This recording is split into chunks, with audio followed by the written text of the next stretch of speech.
छोटी सी बात जो लोगों के अंदर सबसे ज्यादा जिज्ञासा इस वक्त है, या फिर जिस बात का डर है कि क्या ये युद्ध होकर ही रहेगा क्या, पहले इस पे मैं मेहमानों की राय लेता हूं, फिर अलग अलग विकल्पों बात करें जिसकी चर्चा आपने की है, जिसकी शुरुआत आपने कर भी दी है। नरेंद्र तनेजा साहब, अब आपको लगता है कि अब कोई नेगोशिएशन का अभी भी रास्ता बचा हुआ है? ये दोनों देश अपनी अपनी तैनाती बढ़ा करके, ऐसे बयान दे करके एक दूसरे पर नेगोशिएशन करने के लिए दबाव बना रहे हैं, या फिर नहीं मन बना चुके हैं ये लोग कि नहीं अब हमारे पास सैन्य कार्रवाई के अलावा कोई चारा नहीं है? नहीं लक्ष्मण, प्रश्न ये उठता है कि नेगोशिएशंस किस बात पे, मुद्दा क्या है? ये जो कहा जा रहा है कि ओमान ब्रोकर कर रहा है नेगोशिएशंस, जो है वो उनके जो आणविक एम्बिशंस है उनको लेकर के है। मुझे थोड़ा समझ में नहीं आता। ये तो बड़ा पुराना मुद्दा है। अगर नेगोशिएशंस ही आपने करनी है तो इतना बड़ा जो आपने समुद्री बेड़ा भेज दिया है, और एक दूसरा जहाज भी वहां पे जो है भेजा जा रहा है। इसके अलावा उत्तर के अंदर भारी तैयारियां हो रही हैं, मेडिटरेनियन में आप तैयारी कर रहे हैं, इजराइल पूरी तरह तैयारी कर रहा है। ये उस मुद्दे के लिए तो नहीं नजर आती। मुझे ऐसा लगता है कि जो असली मुद्दा है वो अलग है, तो इसलिए इस पे हम भ्रमित ना हो। मेरा अपना मानना है, हो सकता है मैं गलत हूं। मुझे नहीं लगता कि असली मुद्दा ये है, ये मुद्दा ये नहीं है। असली मुद्दा ये है कि कहीं ना कहीं जो है इजराइल को ये लग रहा है, और अमेरिका को लग रहा है, और कुछ उनके साथ ताकतें उनको लग रहा है कि ईरान के अंदर जो जमीनी हकीकत है, जो वहां की जो रीजन की पॉपुलैरिटी कम हुई है, और उनको लग रहा है कि शायद अगर हम मिलिट्री ऑपरेशन करते हैं और उसका जो जिसे बोलना चाहिए एक बहुत बड़ा जो है उसका ऑ क्रिएट करते हैं, तो शायद जो है जो रिजीम है वो वहां कोलैप्स कर जाए। हो सकता है आर्मी में वहां विद्रोह हो जाए, हो सकता है अंदर विद्रोह हो जाए, हो सकता है और लोग सड़क पे आ जाएं।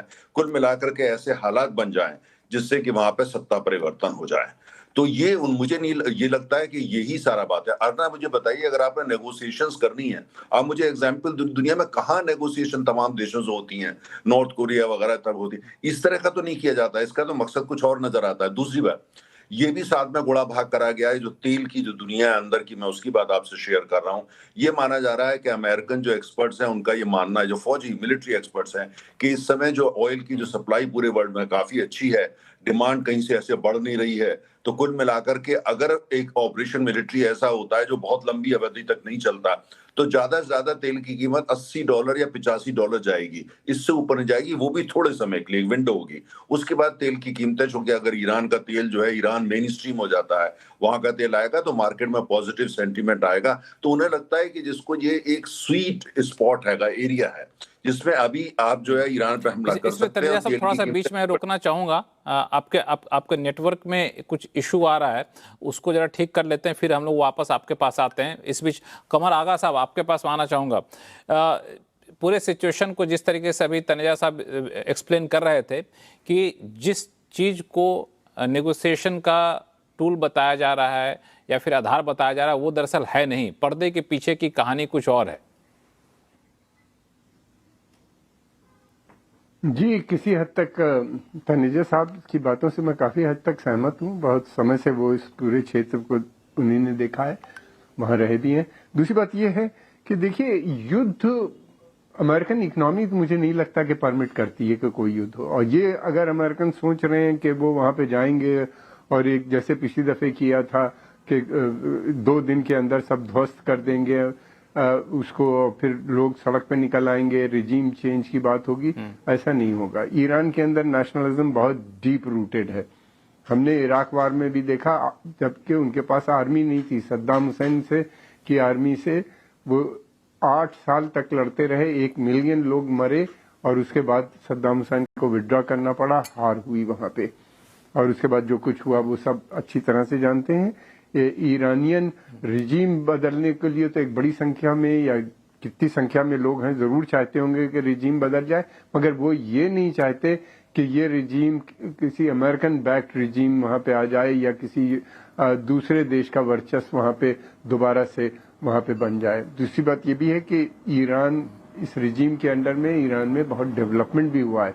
उनका इंफ्रास्ट्रक्चर जो है वो यूरोपियन स्टैंडर्ड का है। उन्हीं ने क्या कहते हैं, न्यूक्लियर फील्ड हो, स्पेस प्रोग्राम हो उनका, या नैनो टेक्नोलॉजीज हो, इस तरह की बहुत सी हैं। फिर उसके अलावा ऑटोमोबाइल सेक्टर में उन्हीं ने 2 उनकी गाड़ियां अपनी बनाई हैं जो एक्सपोर्ट भी करना शुरू कर रहे हैं। फिर उसके अलावा उनके पास जो है फार्मास्यूटिकल सेक्टर में उन्हीं ने काफ़ी काम किया है। तो ये सोच लेना कि नहीं वहाँ पे सब लोग रिजीम के खिलाफ है, रिजीम काफ़ी स्ट्रांग है वहाँ के ऊपर, उसका सपोर्ट बेस अभी भी काफ़ी है। बड़े शहरों में जो यूरोप वगैरह से पढ़ के आए हैं बच्चे, बड़ी संख्या में पढ़ के आए हैं, वो तो चाहते हैं कि ये रिजीम जाए और वहाँ के ऊपर इंडिया टाइप डेमोक्रेसी कम से कम आ जाए। और ये लड़ाई उनकी पिछले 125 साल से चल रही है। जब वो हुआ था उनके यहाँ कॉन्स्टिट्यूशनल मूवमेंट आया, उसमें भी यही डिमांड थी। कॉन्स्टिट्यूशन तो मिल गया लेकिन रजा शाह के बैठ गए इनके फादर जो थे। फिर उसके बाद उनके यहाँ दोबारा से स्ट्रगल हुई, मुसद्दिक आ गए 1960s में, मुसद्दिक को जेल भेज दिया गया, कू ऑर्गेनाइज करके आ गए अमेरिकन वापस। और हम फिर उसके अलावा ये रजा शाह को उन लोगों ने सबने मिल के वहाँ पे हटाया। वहाँ पे ईरान के अंदर लेफ्ट हो या राइट हो, उसका ये मानना है कि जो प्रो अमेरिकन रिजीम थी इससे पहले वो बहुत ज्यादा उसके पास ऑटोनॉमी नहीं थी। ईरान पूरी तरीके से आजाद नहीं था। ईरान की वही हैसियत थी जो वही हैसियत थी जैसे कि Saudi Arabia, UAE, Qatar, Bahrain की। बिल्कुल, ये एक इम्पोर्टेंट पॉइंट आपने कमर आगा साहब आपने उठाया यहाँ पे।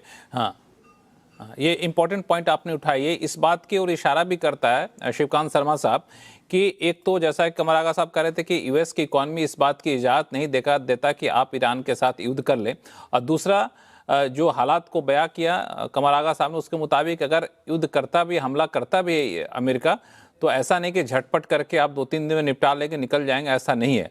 अमेरिका के समर्थन में वहाँ के लोग नहीं रहेंगे, भले ही स्थानीय सरकार के प्रति विरोध समर्थन अलग चीज़ें हैं, तो अगर होता भी हो तो मामला लंबा चलेगा। लेकिन देखिए कभी भी ट्रंप ने सैनिक उतारने की बात तो नहीं की ना। हमला अगर करेंगे तो जैसा तैनाती तो वैसे ही करते उन्होंने पिछले नहीं, तैनाती तो इसलिए की है, डराने के लिए की है। ट्रंप को लगता है कि सारे पत्ते उनके हाथ में है, सारे पत्ते उनके हाथ में है। इस वक्त आप नेगोशिएशन की बात कर रहे थे, आपने कार्यक्रम की शुरुआत नेगोशिएशन क्या होता है? नेगोशिएशन तब होता है जब पत्ते दोनों हाथों में हो। दूसरे हाथ में क्या है? कुछ भी नहीं है।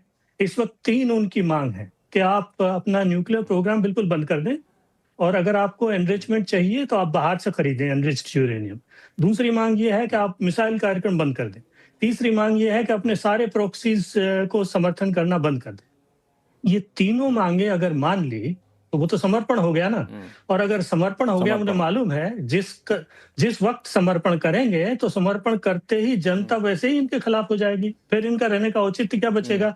तो ये गए। और अगर समर्पण नहीं किया और इन्होंने अगर हवाई हमले किए और वो 1-2 हफ्ते जारी रहे, निशाना होगा आपके जो रेवोल्यूशनरी गार्ड हैं, आपके जो बेसीज हैं, जो जिनको इन लोगों ने हथियार दे रखे हैं, ये एक तरह की नागरिक इनकी जो है वो स्वयंसेवी सेना है, उनके ठिकानों को मारना, इनके बड़े-बड़े नेताओं को खत्म करना। इसलिए तो इजराइल से बात हो रही है, इजराइल जाने वाले हैं अभी रूबियो साहब। तो ये सब अगर 1 हफ्ते में ये कर देते हैं तो फिर ये इतने कमजोर हो जाएंगे कि शायद तख्ता पलट जाए। तो दोनों तरफ से जो पत्ते हैं वो ट्रंप के हाथ में है, इनके हाथ में कुछ नहीं। ये केवल अपना कुछ समय निकालना चाह रहे हैं और ये देख रहे हैं कि किसी न किसी तरह से, किसी न किसी रूप में, या तो यूरोप कोई आवाज उठाए या संयुक्त राष्ट्र कोई आवाज उठाए, कोई किसी के मुंह से आवाज ही नहीं निकल रही है, क्योंकि ईरान ने किसी के साथ ऐसा व्यवहार नहीं रखा है, चीन को, रूस को छोड़ करके, जो उसके हक में बोले। तो इस वक्त स्थिति बड़ी विकट है ईरान के लिए, वो चारों तरफ से घिर गया है। तो मुझे नहीं लगता कि लड़ाई होगी तो ऐसी होगी कि इनको सैनिक उतारने पड़ेंगे। लड़ाई होगी तो ऐसी होगी कि या तो इनके कुछ नेता मार दिए जाएंगे, या ये है कि इनके कुछ ठिकाने नष्ट कर दिए जाएंगे, जिसके बाद लोग भड़केंगे, और लोग भड़केंगे, इनको लगता है उसके बाद सत्ता परिवर्तन हो जाएगा। आगे कुछ भी हो इसके लिए वो सोच भी नहीं रहे हैं, उसके लिए तैयार भी नहीं। बिल्कुल, आपने एक इंपॉर्टेंट पॉइंट कहा कि ये नेगोशिएशन तब किया जाता है जब दोनों हाथ में पत्ते हों, दोनों तरफ पत्ते हों। तो यहाँ तो दोनों तरफ पत्ते हैं नहीं, ट्रंप साहब मान के चलते हैं सारे पत्ते हमारे पास है। तो नेगोशिएशन वाला मामला नहीं है, सिर्फ एक टाइम बाई कर रहे हैं ईरान, और ईरान ये सोच रहा है कोई हमारे समर्थन में आ जाए।